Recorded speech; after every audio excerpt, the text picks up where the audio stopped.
আমার আল্লাহ বলছে এটা একটা জমিন। ইলামু আন্নাল্লাহ ইউহিল আরদা বা'দা মাউতিহা ক্বাদ বায়্যানা লাকুমুল আয়াতি লাআল্লাকুম তাকিলুন। আমার আল্লাহ বলেন আসমান থেকে আনজালনা মিনাস সামাই মাআন ফাসালাত আউদিয়া। আমার আল্লাহ বলেন আসমান থেকে আল্লাহ পানি বর্ষণ করেন। আমার আল্লাহ পানি বলে পবিত্র কোরআনের কথা বলছেন। কোরআনের হেদায়েত মানুষের কলবের জমিনের মধ্যে পড়ে। আপনি পৃথিবীর কথা পরে চিন্তা করেন, নিজের ভিতরে আল্লাহ যেই জমি দান করেছেন সেই জমিনের শান্তি নিশ্চিত করেন। সফলতা কি? আমরা বলি না সাকসেস, কি বলি? সাকসেস।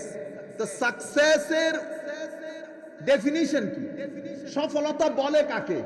সফলতা হচ্ছে আপনার জীবনে একটা উদ্দেশ্য আছে, সেই উদ্দেশ্য যদি আপনি সাধন করতে পারেন, সেই টার্গেট যদি ফুলফিল করতে পারেন, সেটা যদি অর্জন করতে পারেন, এটাকে সফলতা বলে।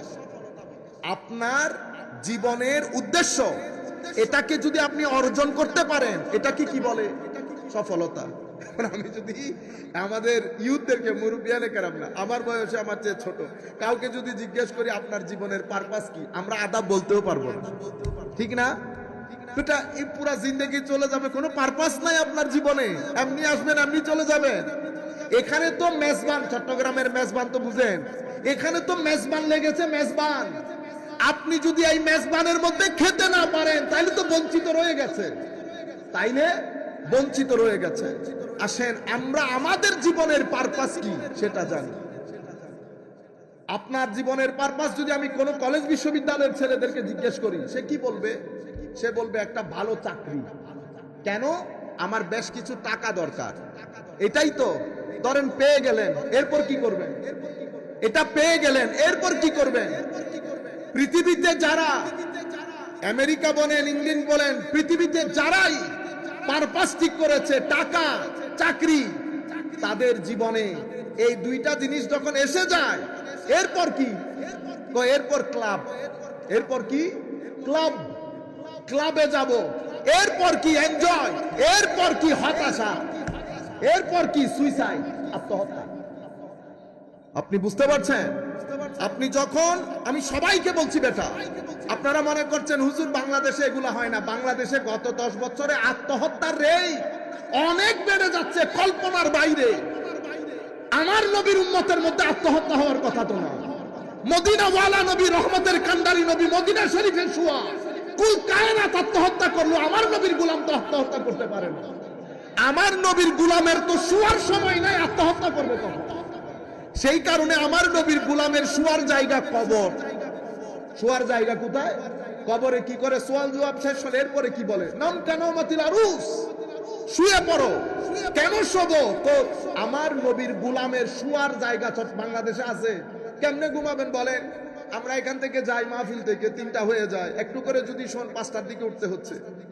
আর যদি না শোন 5টায় শোন, 5টা শোনের নামাজ পড়ে শুইলে আপনি কি জোহরের পরে উঠতে পারবেন? এখানে বাচ্চা থাকলে 3 ঘন্টার পরে ঘুমাইতে দিবে। আর এখানে দুনিয়ার কাজ না, ঠিক আছে? আপনি জোহরের পর আসর কতটুকুন সময়, আসর থেকে মাগরিব কতটুকুন, এখানে ঘুমানোর কোনো সুযোগ নাই। আপনারা বুঝতে পারছেন? আমার নবীর উম্মত আত্মহত্যা করতে পারে না, কিন্তু পৃথিবীতে আত্মহত্যার রেট আকাশচুম্বী। আমাদের দেশও বেড়ে যাচ্ছে। কেন? কারণ আপনি তাদের মতো হতে চাচ্ছেন। আপনি যদি তাদের মতো হন, অপশন 2টা, হয় তাদের মতো হবেন, নতুবা আমার নবীর মতো করে নিজেকে সাজাতে চাইবেন। যদি আমার নবীর মতো করে নিজেকে সাজাতে চান, দুনিয়াতেও ইজ্জত পাবেন, কবরেও ইজ্জত পাবেন। আর যদি আমার নবীর তালিমাতের বাইরে যান, তো ওদের মতো হবে। টাকা পয়সার পরে জায়গা থাকবে না, পাগল হয়ে যাবেন। কি হয়ে যাবেন? পাগল হয়ে যাবেন। ঘর পরিবার ঠিক রাখতে পারবেন না। এখানে ডিভোর্স রেট বেড়ে যাচ্ছে, ডিভোর্স রেট বেড়ে যাবে আপনি যদি অশ্লীলতার পথ পরিহার না করেন বেটা। ফেসবুক নিয়ে যে আমরা পাগল হয়ে গেছি, এটা যদি আমরা পরিহার না করি, আমি আজকে আপনাদের এই জায়গায় বলে যাচ্ছি, আপনি বিবাহ পরবর্তী জীবন আগুন লাগবে। কি লাগবে?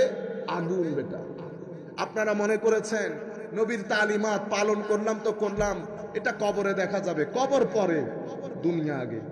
দুনিয়া আগে। আমার নবী, আমার আল্লাহর কথা হচ্ছে, আপনি যদি আপনার ঘরকে, দুনিয়ার ঘরকে, আমরা এই যে এখানে এখন পাকা ঘর না, ঝুম বৃষ্টির মধ্যে ঘরে ঢুকে গেলে শান্তি হয়ে গেছেন না, বাইরের আওয়াজ আর কানে আসে? আমি যদি আপনাকে জীর্ণ শীর্ণ ঝুপড়ি একটা ঘরের ভিতরে ঢুকাই দেই, 180 কিলোমিটার ব্যাগে বাতাস চলে, আপনি ঝুপড়ি ঘরের মধ্যে শান্তিতে থাকতে পারবেন? কতক্ষণ পানি এদিক দিয়ে ঢুকবে, কতক্ষণ পানি এদিক দিয়ে ঢুকবে। আমার আল্লাহ বলছেন, বান্দা তুমি তোমার ঘরকে বাইতুল আনকাবুত করে ফেলেছো। বাইতুল আনকাবুত, তুমি মাকড়সার জালের মতো করে ফেলেছো তোমার ঘরকে। কি দিয়ে? কিছু লোভ দিয়ে, কিছু ধান্দা, কিছু অশ্লীলতা, কিছু দুনিয়া, কিছু লোভ, কিছু লালসা, কিছু নফস, সব কিছু দিয়ে তোমার ঘরকে তুমি বাইতুল আনকাবুত, তথা মাকড়সার জালের মতো করে ফেলেছো। মাকড়সার জালের ঘর যেমন নিরাপত্তা দিতে পারে না, যেই পারে আঙ্গুল দিয়ে, আমরা করি না এমনি 2 সেকেন্ডে শেষ মাকড়সার জাল। আমার আল্লাহ সূরা আনকাবুতের মধ্যে বলছে, ইন্না আওহানাল বুয়ুত লাবাইতুল আনকাবুত, সবচেয়ে জীর্ণ শীর্ণ অনিরাপদ ঘর আল্লাহর জমিনের মধ্যে মাকড়সার জাল। তো মুমিন, তোমার ঘর হয় মাকড়সার জাল নতুবা ইস্পাত কঠিন। তুমি যদি কঠিন নিরাপদ ঘর চাও, অবশ্যই তোমার ভিতরে আল্লাহ আল্লাহ রসুলকে রাখো। যেই মানুষ তার ভিতরে আল্লাহ আল্লাহ রসুলকে লালন করে নাই, তাদের তালিমাতকে লালন করে নাই, সেই ব্যক্তির নিজের ভিতরেও শান্তি থাকবে না, তার ঘরের ভিতরেও শান্তি থাকবে না। কি মনে করেন যেই ব্যক্তির দুনিয়ার ঘরে শান্তি নাই, তার কবরের ঘরে শান্তি থাকবে? না, এটা হতে পারে না। একটু চিন্তা করেন তো, এটা ফিল করার বিষয়। কবরে আমি আপনাকে শুইয়ে দিলাম, আপনি সেখানে হাহুতাশ করছেন, হাহাকার করছেন, রাস্তা দিয়ে আপনার আত্মীয় স্বজন যাচ্ছে, আপনি ডাকছেন, কেউ শুনতে পাচ্ছে না। ঠিক ওই স্বপ্নের মধ্যে ডাক দেই, কেউ শোনে না। একটু ফিল করেন তো, এই পরিস্থিতি যদি আমাদের উপরে যায় কি হবে? কিছুদিন না, এটা এমন না যে বছরের পর বছর। এই গ্রামার আল্লাহ এমন ভাবে সাজিয়েছেন, মুহূর্তের মধ্যে কার জীবনের সুইচ বন্ধ হচ্ছে আর কার জীবনের সুইচ সংকুচিত হয়ে আসছে কেউ জানে? আপনারা অন্তত কবরের ভয় যদি মাথায় না থাকে, না থাকুক, অন্তত দুনিয়ার চিন্তা তো করে। আমরা আস্তে আস্তে নিজেদের জীবনকে ধ্বংসের মুখে ঠেলে দিচ্ছি। প্রত্যেক ব্যক্তি যার যার অবস্থান থেকে অশান্তির মধ্যে পড়ে গেছে, হয় মাদ্রাসার অথবা খানেকার, যেই হোক। তালিমাতে খুদাবন্দি, আমার নবীর আদর্শ আখলাক যদি আমার ভিতরে না থাকে, কত বড় আবা কাবা জুব্বা ডাজন্ট ম্যাটার, আমার ঘর মাকড়সার জালের মতো হবে। আমি আপনাদেরকে যে জিনিসের সতর্কতা দিতে চাচ্ছি, আমরা বলি না রাষ্ট্রের শান্তি নিশ্চিত করতে হবে, দেশের শান্তি তো অনেক পরে, আগে নিজের ভিতরে শান্তি করে। যার নিজের ভিতরে শান্তি নাই, সে দেশের শান্তি কেমনে নিশ্চিত করবে? আমার আল্লাহ বলছে, এটা একটা জমিন, ইলামু আন্নাল্লাহ ইউহিল আরদা বা'দা মাউতিহা ক্বাদ বায়্যানা লাকুমুল আয়াতি লাআল্লাকুম তাকিলুন। আমার আল্লাহ বলেন, আসমান থেকে আনজালনা মিনাস সামাই মাআন ফাসালাত আউদিয়া। আমার আল্লাহ বলেন, আসমান থেকে আল্লাহ পানি বর্ষণ করেন। আমার আল্লাহ পানি বলে পবিত্র কোরআনের কথা বলছেন।